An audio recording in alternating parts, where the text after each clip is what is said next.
Hey there, confused about unlisted shares? Should you invest or not? Unsure about what they exactly are? No worries, let's break it down for you in super simple terms. We all know that stocks of companies like Reliance, TCS, and HDFC are traded on stock exchanges like NSE and BSE.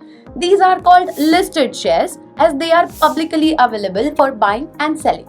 Unlisted shares. These shares belong to private companies or startups that haven't gone public yet, and you cannot easily buy or sell them on the stock market. For example, OYO, NSE, and Chennai Super Kings. Now let's talk about the exciting part, benefits of investing in unlisted shares. Number 1, portfolio diversification. Investing in unlisted shares allows you to expand your portfolio beyond the regular stocks, mutual funds, and bonds. Number 2, early access to a company's journey. Imagine being an early investor in companies like OYO and Chennai Super Kings before they became household names. Investing in unlisted shares gives you that opportunity to be a part of a company's journey since its foundation stage. Number 3, supporting innovation and entrepreneurship. By investing in unlisted shares, you're not just looking at potential profits, but you're also supporting businesses and startups driving innovation in various fields.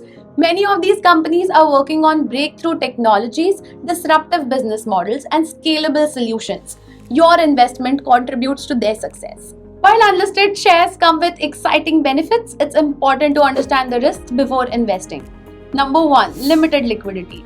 Unlike listed shares that can be bought and sold on the stock exchange, unlisted shares have a much smaller market.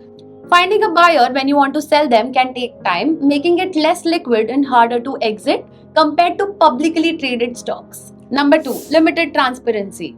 Unlike public companies that often disclose their financial statements and business performance, unlisted companies have a fewer reporting requirements, making it harder to evaluate their financial health and future growth. Number 3, complex valuations. Pricing is often based on private deals, financial reports, or investor demand, making it difficult to determine their actual worth, which means sometimes investors may overpay or undervalue these stocks. Number 4, business and market volatility. Unlisted companies, especially startups, can be more vulnerable to business risks, changing market conditions, and economic downturns. Some companies may struggle to scale, face regulatory hurdles, or even shut down, leading to potential losses for the investors. Okay, so let's sum it up. Unlisted shares are shares of the companies that are not listed on the stock market. They can be highly rewarding but also highly risky, and investing in them takes careful research and long-term patience.